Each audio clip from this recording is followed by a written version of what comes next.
Nom Nom delivers fresh food with whole ingredients backed by veterinarian science. Science tells us that a dog's health starts in the bowl, so improving their diet is one of the best ways to help them live a long and happy life. Nom Nom's food is full of proteins your dog loves and the vitamins and nutrients they need to thrive. All you have to do is order, pour, and serve. Ready to make the switch to fresh? Order Nom Nom today. Go to https://trynom.com/curveball and get 50% off your first order plus free shipping. That's https://trynom.com/curveball. Plus, Nom Nom comes with a money-back guarantee. If your dog's tail isn't wagging within 30 days, Nom Nom will refund your first order. No fillers, no nonsense, just Nom Nom. Welcome to the Living the Dream podcast with Curveball. If you believe, you can achieve.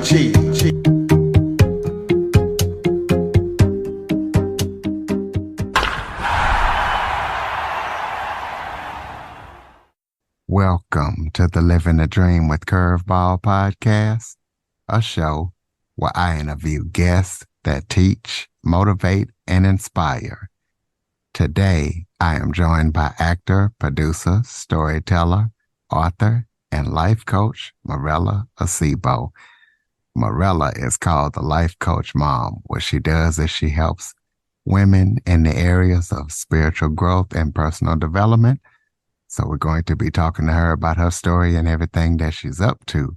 So Mirella, thank you so much for joining me today. Yes, thank you for having me. I'm looking forward to it. Why don't you start off by telling everybody a little bit about yourself? Sure.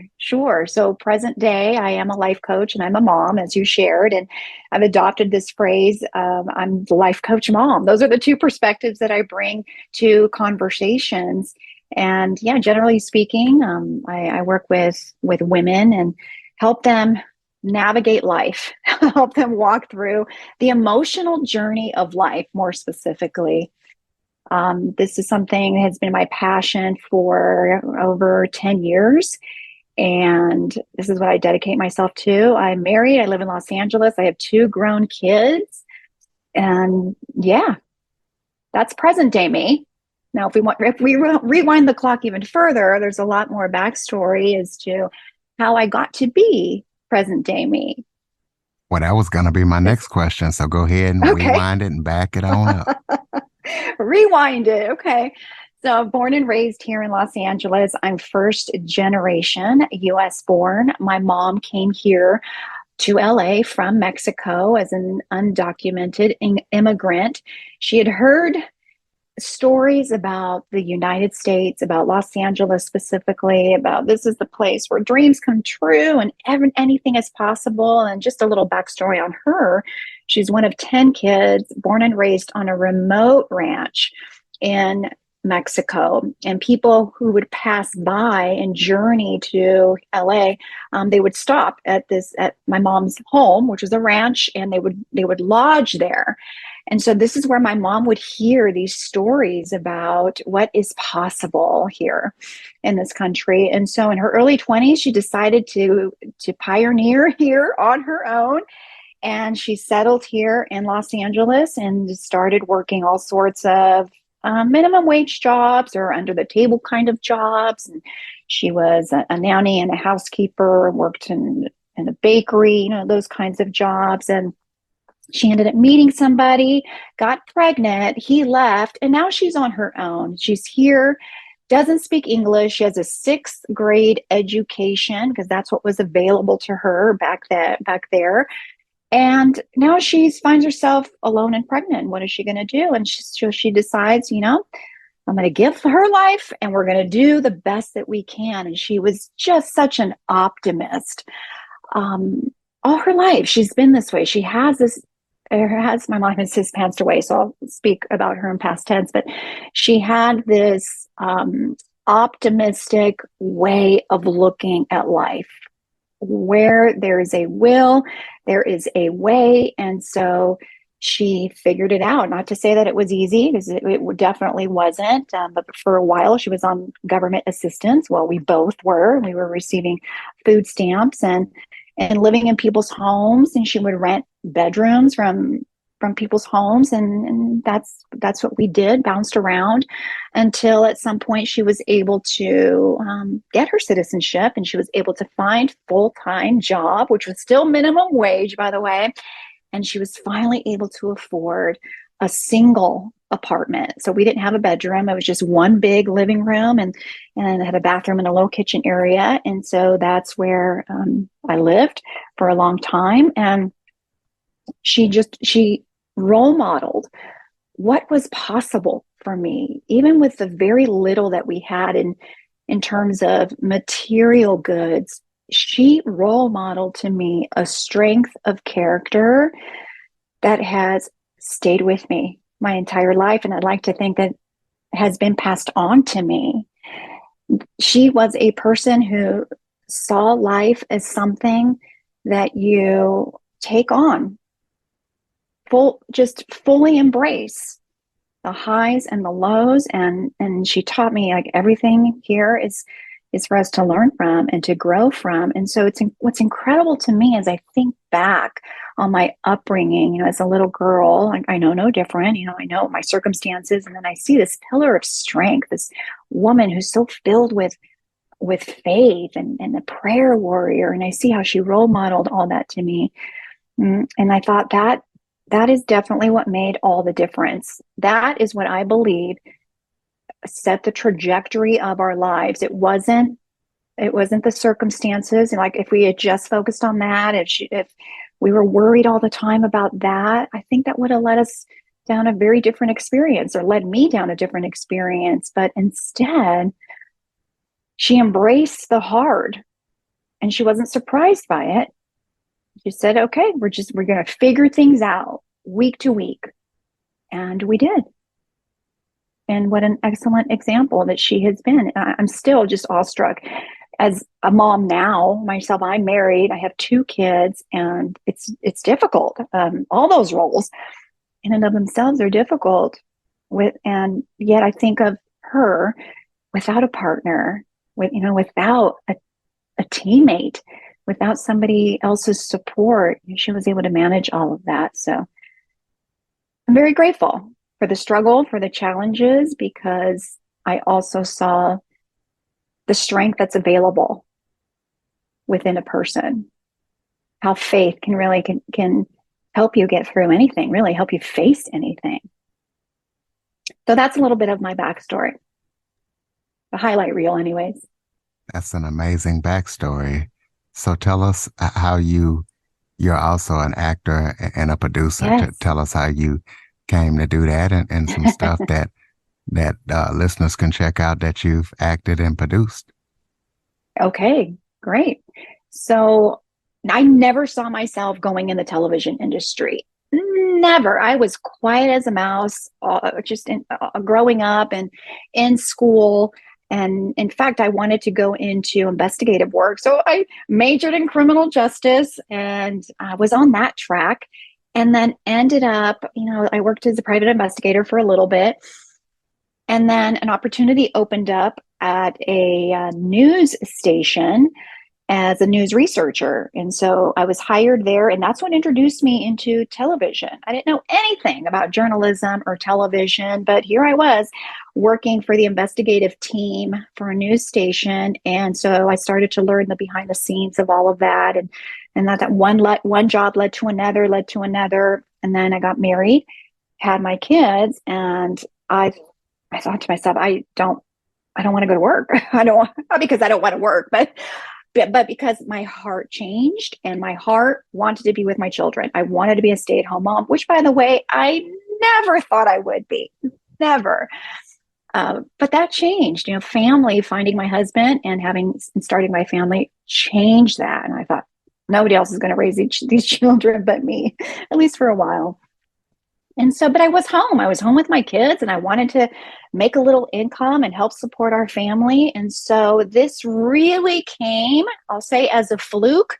But what I know is true is that really God led me here because I was on Craigslist, which is an online search engine, and they have a category that's reserved for television and radio jobs, like journalism kind of jobs. And so I was searching for just a little job that I could do that would I could where I could earn a little bit of money.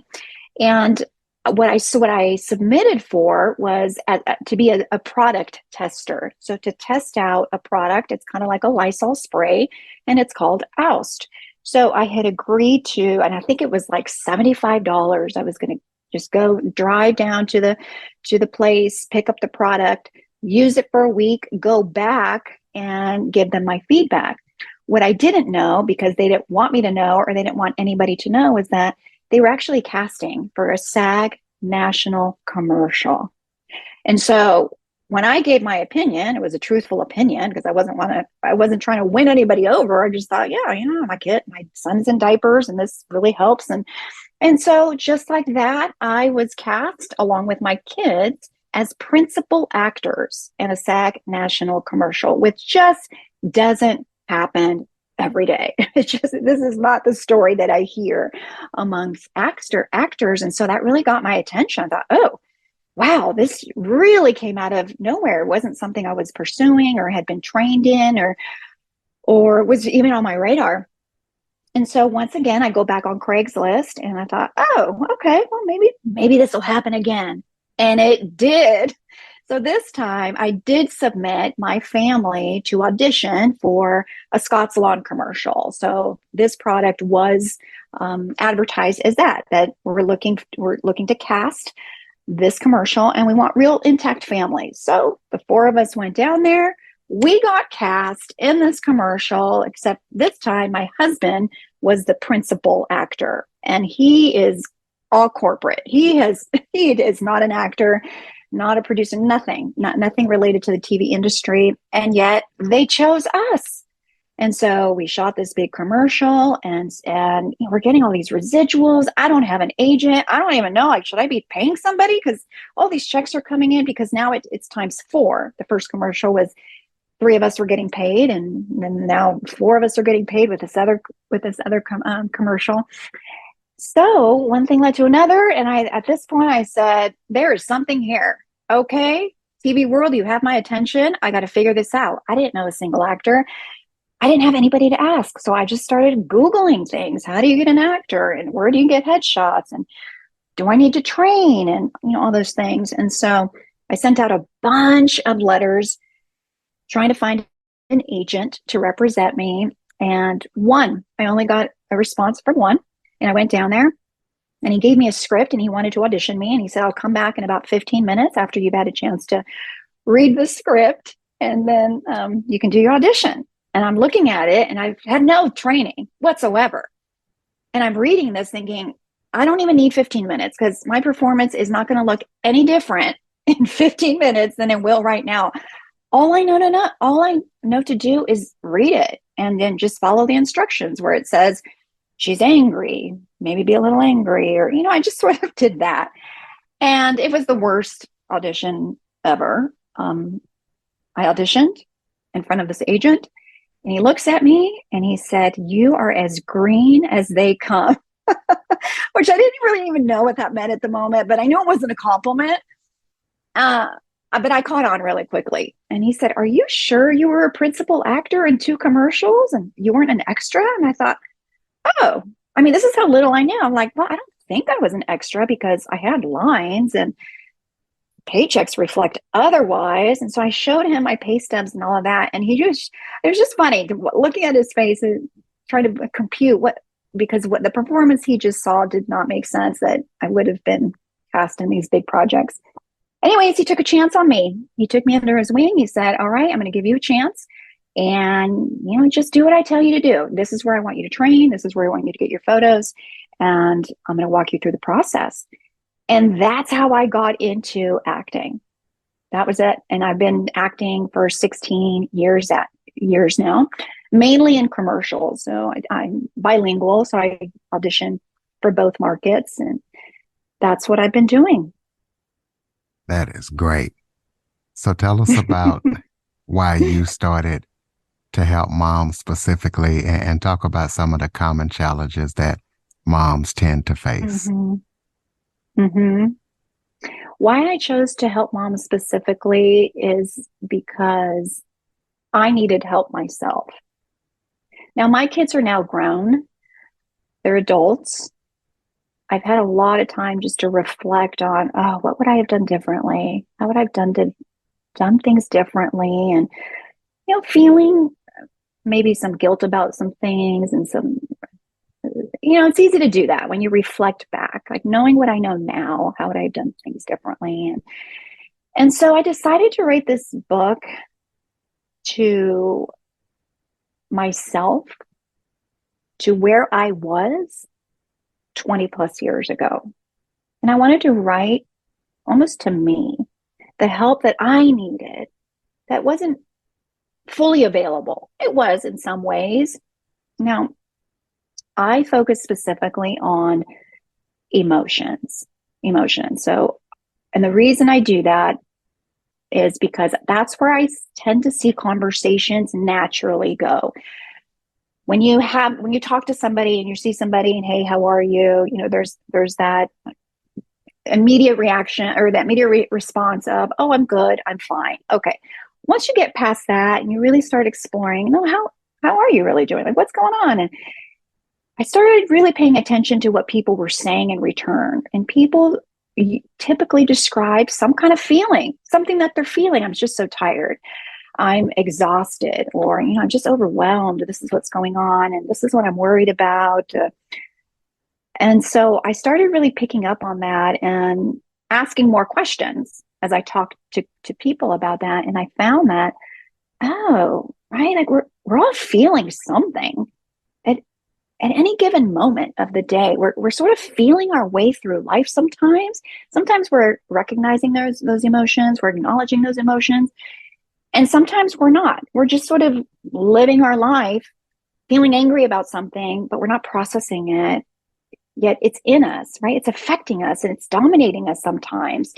And it's controlling, in a way, how we react to things or what we say in response to something that angers us, right? That's one example. And so emotions just became such a big topic for me. I just became really curious about it and wanted to take a deeper dive into understanding our emotions, because they're not bad. We're emotional beings. Like, we're not just physical beings.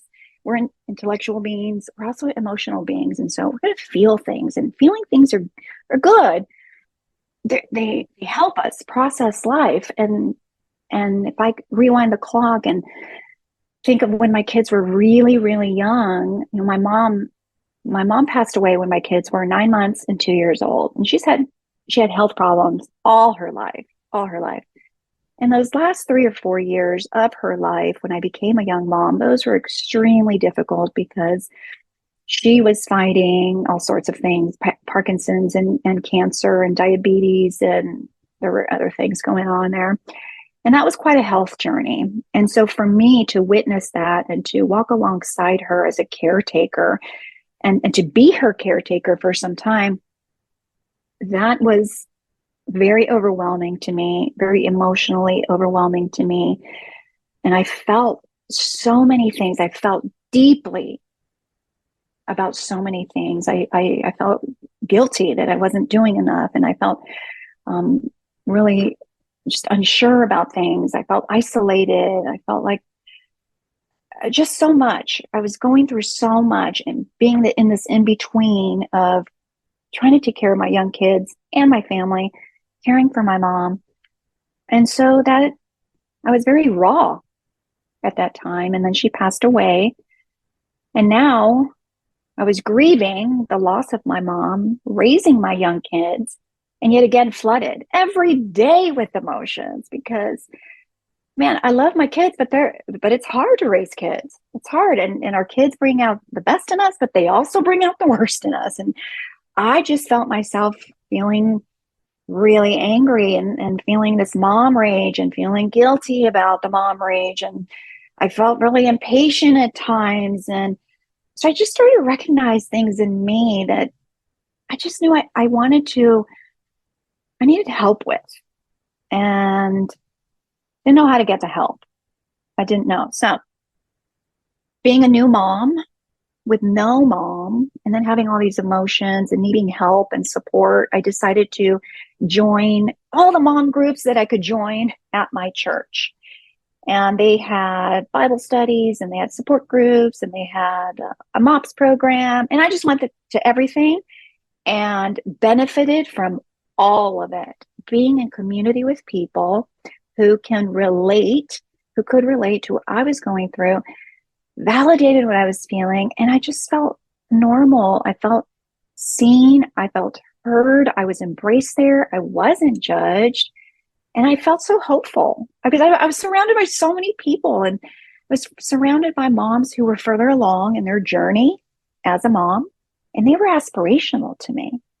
And then I was also among moms who were with younger kids who were kind of further behind in parenting, just in the stage of parenting that they're in. That's what I mean. And so I liked that. I liked being that in between because I was there to learn from the more mature moms, the older moms, but then I was also there to provide guidance to the younger moms. So I saw that, wow, I bring a lot of value. I mean, I may feel lost at home, like I don't know what I'm doing. Am I failing these kids? And I'm like, what? I may feel all of those things, but I was surrounded by people.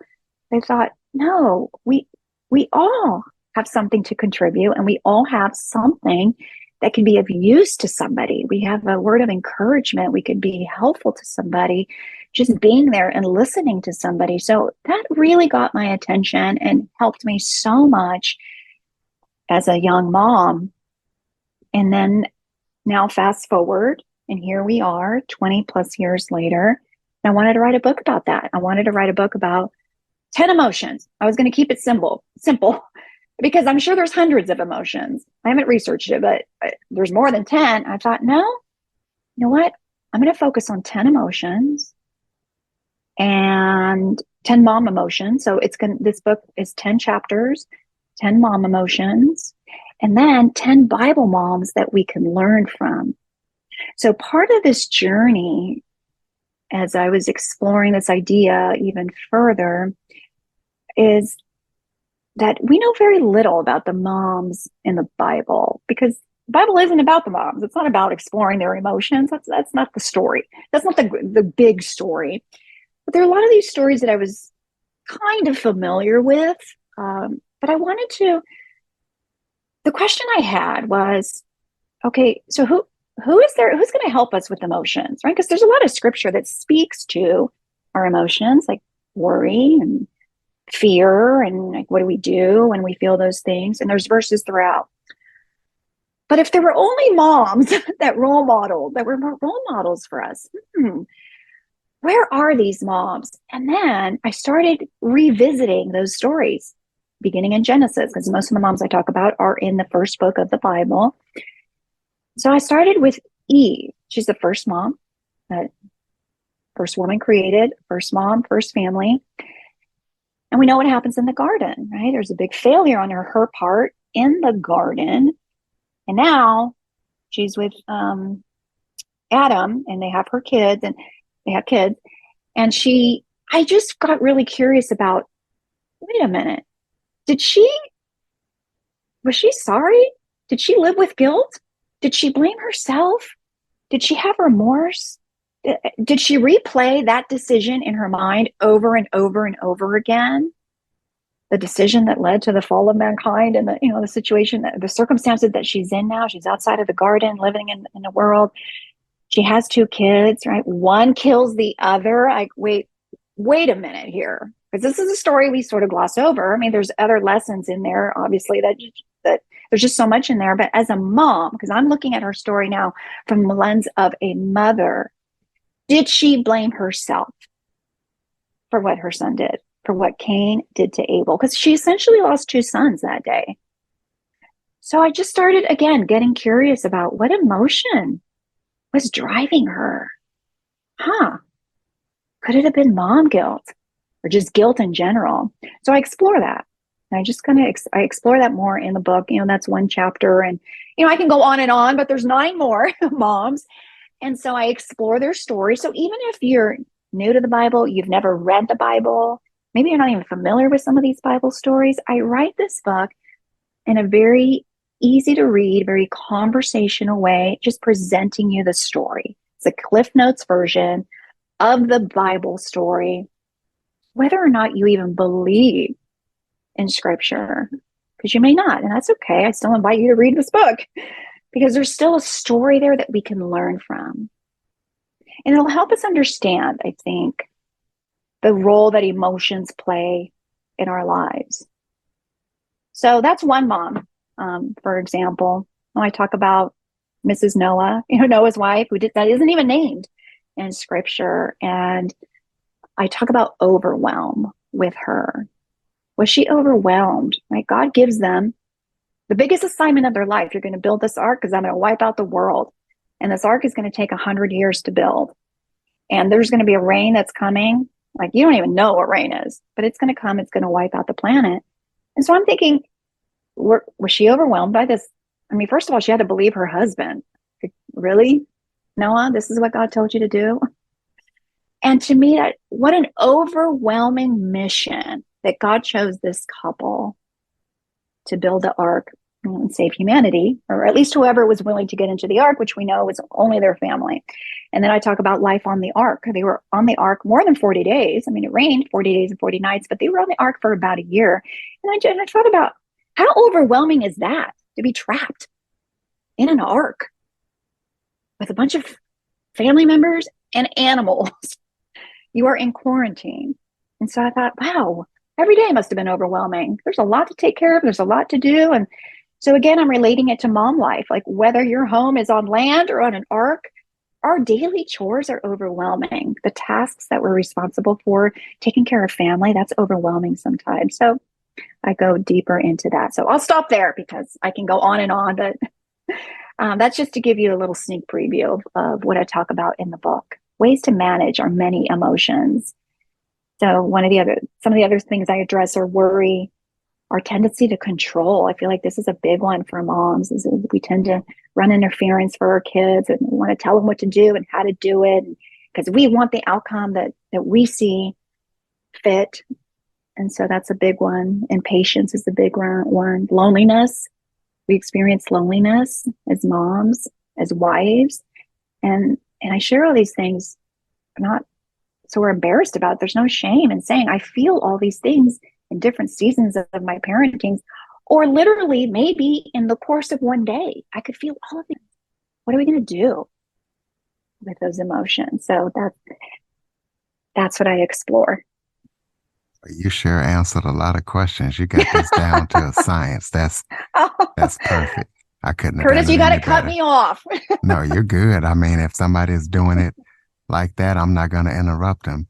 But tell the listeners about any current or upcoming projects that you're working on that people need to know about. That's a great question. Because right now I'm really focused on this book and sharing my book and taking my message out there. And so that's why I'm on this podcast circuit and talking to great hosts who ask great questions. And that's really my main focus right now. I see myself doing some group coaching in the future. The vision that I've had, it's a little scary to share because it's a big vision, but I really see it as a Bible study group. I see it as a book study in churches or just amongst friends, neighbors. I mean, anybody who wants to pick up a book and pair up with another friend or two and go through this book of 10 chapters. And I also have a workbook that I haven't published yet, but I do have it and I have all the questions. So the idea really is to explore these emotions on a deeper level and to be able to share it with other people. I think there's something really valuable, beautiful, and healing when we can articulate and share our pain with others in a safe place. and to hear the validation and to hear you're not alone, that somebody else feels the same thing. Their circumstances may be different, but we feel a level of some of these things or most of these things, maybe all of these things. And so that's where I see this going long term, is to have it be in churches, in groups. I don't know. I don't know what else how else how far this could go, but and then maybe having some kind of online presence in terms of group coaching online, where I could again use this book, go through the questions, provide videos that I create. So I feel like right now I'm really in the infancy stage, even though writing a book was really a huge endeavor. Uh, but it really got the wheels turning. And it has shown me how super passionate I am about this topic and about helping and encouraging moms. And Okay, I also so would like to revisit acting at some point. I pressed pause on that because this is really my full-time focus right now. And it's been about a year since I just thought, okay, I'm gonna not audition for just a little bit, focus on this. So I see myself, returning to doing some acting projects too. okay, so throw out your contact info so people can keep up with everything that you're up to and pick up that book. Sure. So the book again is SOS for the MOM, which spells mom, but I like to say it MOM. So SOS for the MOM, a Christian mom's guide to managing emotions. It's available on Amazon. It's also available on my website, www.lifecoachmom.net. And you can follow me on Instagram, Life Coaching by Mirella. Mirella is spelled Mirella. So I've got videos up there, and you can send me an email. I love hearing from people how they were encouraged in some way by my book. So you can send me an email as well. lifecoachingbymirella@yahoo.com. Okay, close us out with some final thoughts. Maybe if there was something I forgot to talk about that you would like to touch on, or just any final thoughts you have for the listeners. Hmm. I love that. Final thoughts. That our emotions are really a gift. It's how we experience life and life to the fullest. And there's a big range of them.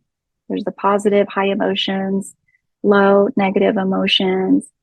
And I see so much value in slowing down and being still during the course of your day to acknowledge what's coming up for you, what you might be feeling.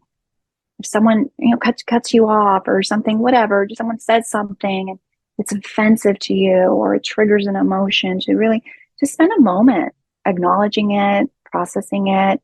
And I'm not saying get it out as quickly as possible. No, we want to welcome what we're feeling and admit we're having, a response to something or to someone. And that's okay. It's okay. But if it's a negative emotion that is now dominating you and controlling you and keeping you from living a meaningful life, a rich life, a happy life, it's worth addressing, because there are tools, there is help available. And so when we can recognize their emotions are a gift and we can learn to manage them, and I'll even go as far as saying master them, then you can have a great day every day. Learning to master our emotions. I mean, that's a big one. And that's a lifelong practice. And it takes being intentional. And it takes work. But it can be done. And I think it's super important to do that. There she is, ladies and gentlemen, the Life Coach Mom. Please be sure to check her out. Pick up that book. If you know some moms that are struggling right now, please follow, rate, review, share this episode to as many people as possible. Get it to them. And Mirella definitely has an amazing story. She's came a long way. If you have any guests or suggestion topics, cjackson102@cox.net is the place to send them. As always, thank you for listening. And Mirella, thank you for joining and sharing your amazing story with me and the listeners. Thank you so much, Curtis. I really appreciate it. For more information on the Living the Dream podcast, visit www.djcurveball.com. Until next time, stay focused on living the dream.